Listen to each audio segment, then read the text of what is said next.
నమస్కారం NSR news కి స్వాగతం. ముందుగా హెడ్లైన్స్ చూద్దాం. దేశంలో గ్రీన్ ట్రాన్స్పోర్ట్ కి కొత్త దిశ. హర్యానాలో తొలి హైడ్రోజన్ రైలు కి శ్రీకారం. మోదీ చేతుల మీదుగా ప్రారంభం.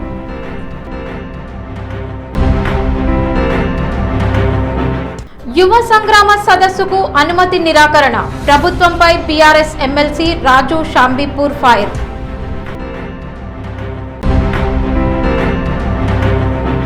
చట్టం ప్రకారమే సభ నిర్వహిస్తున్నాం. యువ సంగ్రామం సదస్సు ఎట్టి పరిస్థితుల్లో ఆగదు. ఆర్ఎస్ ప్రవీణ్ కుమార్ వెల్లడి.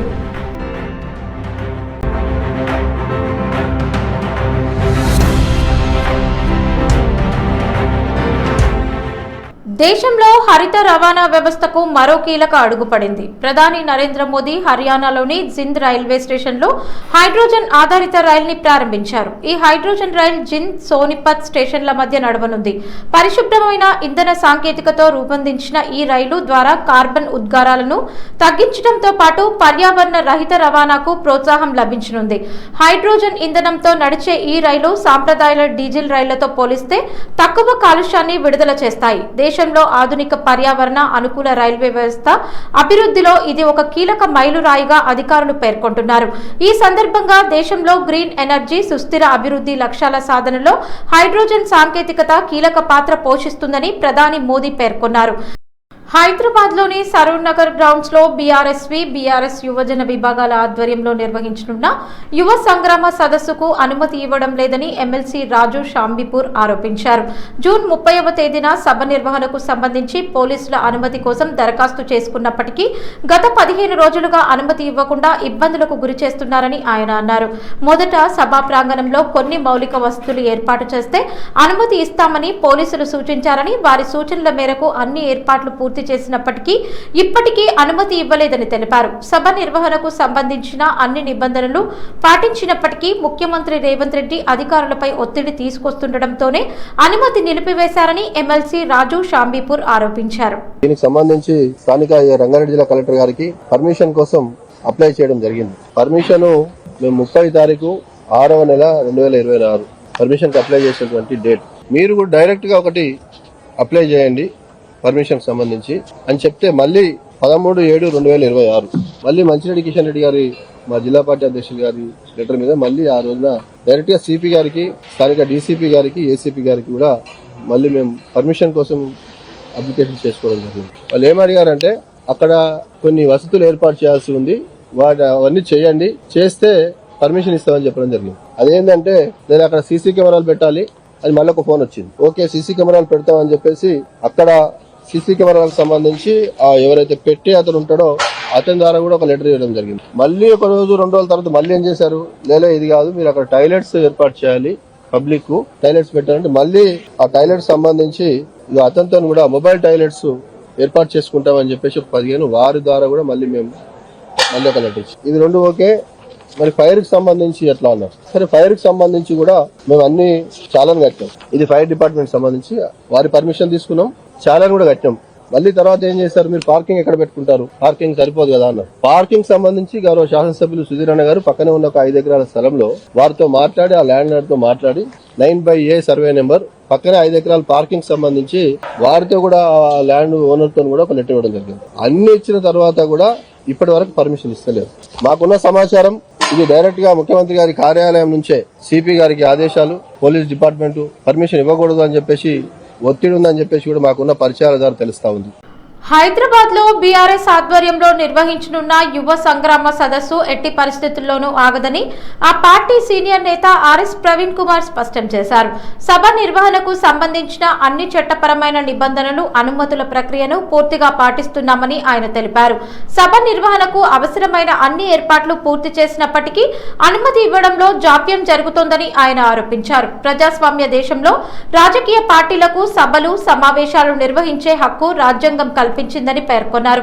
ఈ సందర్భంగా పోలీస్ అధికారులను ఉద్దేశించి మాట్లాడుతూ రాజకీయ ఒత్తిళ్లకు లొంగకుండా చట్టం ప్రకారం విధులు నిర్వర్తించాలని కోరారు. అక్రమ ఆదేశాలను అమలు చేయకుండా రాజ్యాంగబద్ధంగా వ్యవహరించాలని విజ్ఞప్తి చేశారు. యువత సమస్యలు, నిరుద్యోగం, ప్రభుత్వ విధానాలపై చర్చించేందుకే యువ సంగ్రామ సదస్సును నిర్వహిస్తున్నామని తెలిపారు. ఈ సభను అడ్డుకునే ప్రయత్నాలు జరిగినా వెనక్కి తగ్గేది లేదని, ప్రశాంత వాతావరణంలో సభను విజయవంతంగా నిర్వహించి తీరుతామని ఆర్ఎస్ ప్రవీణ్ కుమార్ స్పష్టం చేశారు.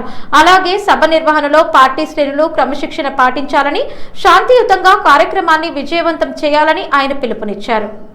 ఏం కావాలంటే అది ఒప్పుకుంటున్నాం. అట్లాంటప్పుడు మీరు how can you deny the permission to us? How can you delay the permission? మీరు ఆన్సర్ చెప్పాలి. మళ్ళీ నేను పోలీస్ అధికారులకు చెప్తున్నా, పరిపాలనా శాఖ వాళ్ళకి చెప్తున్నా, దయచేసి మీరు రేవంత్ రెడ్డి గారి అక్రమ ఆదేశాలు పాటించకండి, చట్ట ప్రకారం నడుచుకోండి.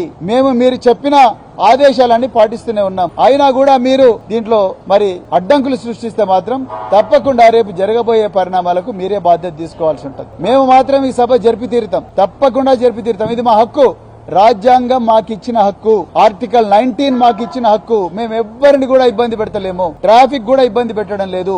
హింసను ప్రేరేపించే సంస్కృతి మా పార్టీలో లేదు. వ్యక్తిత్వ హననం చేసే సంస్కృతి భారత రాష్ట్ర సమితిలో లేదు. అందువల్ల మా వల్ల ఎలాంటి శాంతి భద్రతల పరిస్థితి తలెత్తదు. అందుకొరకే మళ్ళొకసారి మరి మల్కాజ్గిరి పోలీస్ కమిషనర్ గారికి, ఎల్బీ నగర్ డీసీపీ గారికి, అదేవిధంగా ట్రాఫిక్ డీసీపీ గారికి, చివరికి రాష్ట్ర డీజీపీ గారికి మళ్ళీ మేము రిక్వెస్ట్ చేస్తున్నాం, దయచేసి వెంటనే పర్మిషన్ ఇవ్వండి, అడ్డంకులు సృష్టించకండి.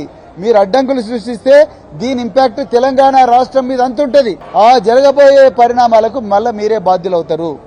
హైదరాబాద్ నుంచి గురువారం రాష్ట్ర ప్రధాన కార్యదర్శి సంజయ్ జాజు జిల్లా కలెక్టర్లతో తాగునీటి సరఫరా, సీజనల్ వ్యాధుల నియంత్రణ, విద్యాశాఖ, సూపర్ ఎలోనిన్ పరిస్థితులపైన వీడియో కాన్ఫరెన్స్ నిర్వహించారు.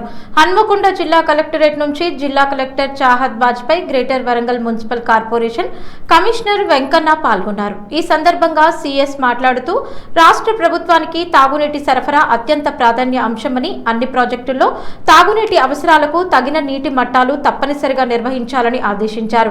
అమృత పథకం కింద చేపట్టిన తాగునీటి పనులను గడువులోగా పూర్తి చేయాలని సూచించారు.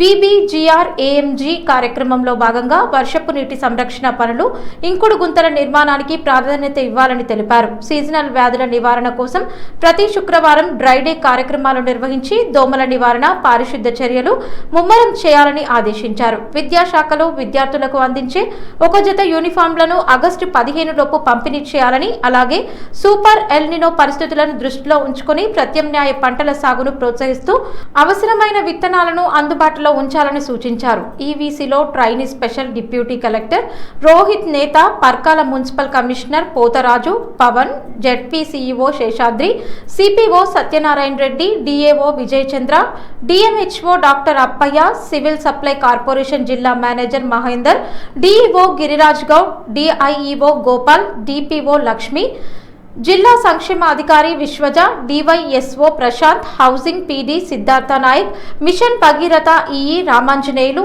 జిల్లా పరిశ్రమల శాఖ general manager Naveen, additional DRDO Lakshmi Prasanna, ఇతర అధికారులు పాల్గొన్నారు. కాళేశ్వరం ప్రాజెక్టులో భాగమైన కన్నెపల్లి పంప్ హౌస్లోని పంపులను వెంటనే ప్రారంభించి గోదావరి జలాలను విడుదల చేసి కొండపోచమ్మ సాగర్ రిజర్వాయర్ను నింపాలని డిమాండ్ చేస్తూ బీఆర్ఎస్ నాయకులు ఆందోళన చేపట్టారు. గజ్వేల్ నియోజకవర్గంలోని కొండపోచమ్మ సాగర్ రిజర్వాయర్ కట్టపై మాజీ కార్పొరేషన్ చైర్మన్ వంటేరు ప్రతాప్ రెడ్డి ఆధ్వర్యంలో ధర్నా నిర్వహించారు. ఈ సందర్భంగా నాయకులు మాట్లాడుతూ సాగునీటి అవసరాలు, తాగునీటి అవసరాలను దృష్టిలో ఉంచుకొని ప్రభుత్వం ఆలస్యం చేయకుండా కన్నెపల్లి పంప్ హౌస్లోని పంపులను వెంటనే ప్రారంభించాలని కోరారు. కొండపోచమ్మ సాగర్లో తగిన స్థాయిలో నీటిని నిల్వ చేసే రైతులకు సాగునీరు అందించడంతో పాటు పరిసర ప్రాంతాల తాగునీటి అవసరాలు కూడా తీరతాయని వారు పేర్కొన్నారు. ప్రభుత్వం నిర్లక్ష్య వైఖరిని వీడి రైతుల ప్రయోజనాలను దృష్టిలో ఉంచుకొని వెంటనే నీటిని విడుదల చేపట్టాలని డిమాండ్ చేశారు. ధర్నాలో బీఆర్ఎస్ ప్రజాప్రతినిధులు, పార్టీ నాయకులు, కార్యకర్తలు పాల్గొని ప్రభుత్వానికి వ్యతిరేకంగా నినాదాలు చేశారు. ఒడిశా రాష్ట్రంలోని పూరి క్షేత్రంలో ప్రపంచ ప్రసిద్ధిగాంచిన శ్రీ జగన్నాథ రథయాత్ర శుక్రవారం అత్యంత వైభవంగా ప్రారంభమైంది. లక్షలాది మంది భక్తులు జై జగన్నాథ్ నినాదాలతో పూరి నగరం ఆధ్యాత్మిక వాతావరణంలో మునిగిపోయింది. దేశం నలుమూలలతో పాటు విదేశాల నుంచి కూడా భారీ సంఖ్యలో భక్తులు తరలివచ్చి ఈ మహోత్సవంలో పాల్గొన్నారు.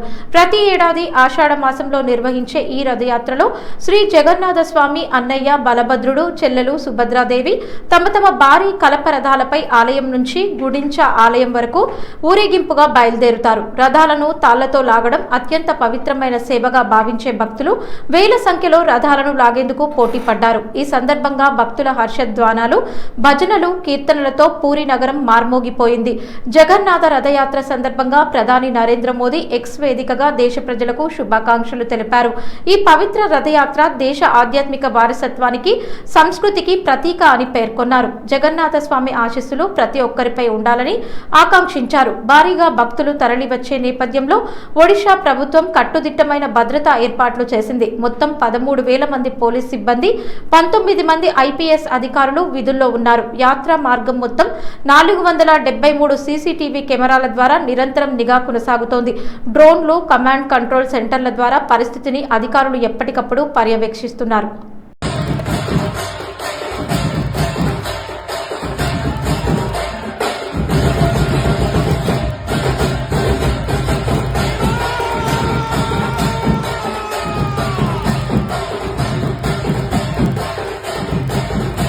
ఉమ్మడి వరంగల్ జిల్లా వ్యాప్తంగా శుక్రవారం ఓ మోస్తరు వర్షాలు కురవడంతో రైతుల్లో ఆనందం నెలకొంది. గత 15 రోజులుగా ఆశించిన స్థాయిలో వర్షాలు లేకపోవడంతో ఖరీఫ్ సాగుపై ఆందోళన వ్యక్తం చేసిన రైతులకు ఈ వర్షం ఊరటనిచ్చింది. జిల్లాలోని వరంగల్, హన్మకొండ, జనగామ, మహబూబాబాద్, జయశంకర్, భూపాల్పల్లి, ములుగు జిల్లాల్లో పలు ప్రాంతాల్లో వర్షం కురిసింది. వర్షాభావం కారణంగా విత్తనాలు వేసిన రైతులు పంటల భవితవ్యంపై తీవ్ర ఆందోళన వ్యక్తం చేస్తుండగా ఒక్కసారిగా కురిసిన వర్షం వారికి కొత్త ఆశ నింపింది. పొలాలు తడిసి ముద్దవడంతో రైతులు సాగు పనులను వేగవంతం చేసేందుకు సిద్ధమవుతున్నారు. వరి, పత్తి, మిర్చి, మొక్కజొన్న తదితర పంటలకు ఈ వర్షం ఎంతో ఉపయోగపడుతుందని రైతులు చెబుతున్నారు. అయితే ఒకే ఒక్క వర్షంతో సమస్య పూర్తిగా పరిష్కారం కాదని, రానున్న రోజుల్లో కూడా క్రమం తప్పకుండా మంచి వర్షాలు కురిస్తేనే పంటలు ఆశించిన దిగుబడి ఇస్తాయని వ్యవసాయ నిపుణులు సూచిస్తున్నారు. బీసీలకు 42% రిజర్వేషన్లు కల్పించాలని డిమాండ్ చేస్తూ కామారెడ్డి జిల్లా కేంద్రంలో నిర్వహించిన రైల్ రోకో ఉద్యమానికి సంబంధించిన కేసులో తెలంగాణ రక్షణ సేన అధ్యక్షురాలు కల్వకుంట్ల కవిత, టీఆర్ఎస్ నాయకులు శుక్రవారం సికింద్రాబాద్ రైల్వే కోర్టుకు హాజరయ్యారు. సికింద్రాబాద్ బోయిగూడలోని 2వ metropolitan magistrate court for railways లో జరిగిన విచారణకు కల్వకుంట్ల కవితతో పాటు పలువురు పార్టీ నాయకులు హాజరయ్యారు. ఈ కేసులో ఇది రెండోసారి విచారణకు హాజరవడం గమనార్హం. కామారెడ్డిలో బీసీలకు 42% రిజర్వేషన్లు అమలు చేయాలంటూ చేపట్టిన రైల్ రోకో కార్యక్రమం సందర్భంగా నమోదైన కేసుకు సంబంధించి కోర్టు విచారణ కొనసాగుతోంది. ఈ సందర్భంగా పార్టీ నాయకులు, కార్యకర్తలు పెద్ద సంఖ్యలో కోర్టు ప్రాంగణానికి చేరుకున్నారు. కేసు తదుపరి విచారణను కోర్టు వాయిదా వేసే అవకాశం ఉంది. వార్తలు ముగించే ముందు హెడ్లైన్స్ మరోసారి. దేశంలో గ్రీన్ ట్రాన్స్పోర్ట్ కి కొత్త దిశ. హర్యానాలో తొలి హైడ్రోజన్ రైల్ కి శ్రీకారం. మోదీ చేతుల మీదుగా ప్రారంభం.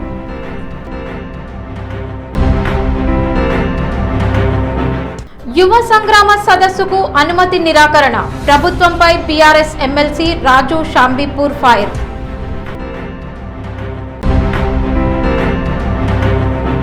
చట్టం ప్రకారమే సభ నిర్వహిస్తున్నాం. యువ సంగ్రామం సదస్సు ఎట్టి పరిస్థితుల్లో ఆగదు. ఆర్ఎస్ ప్రవీణ్ కుమార్ వెల్లడి.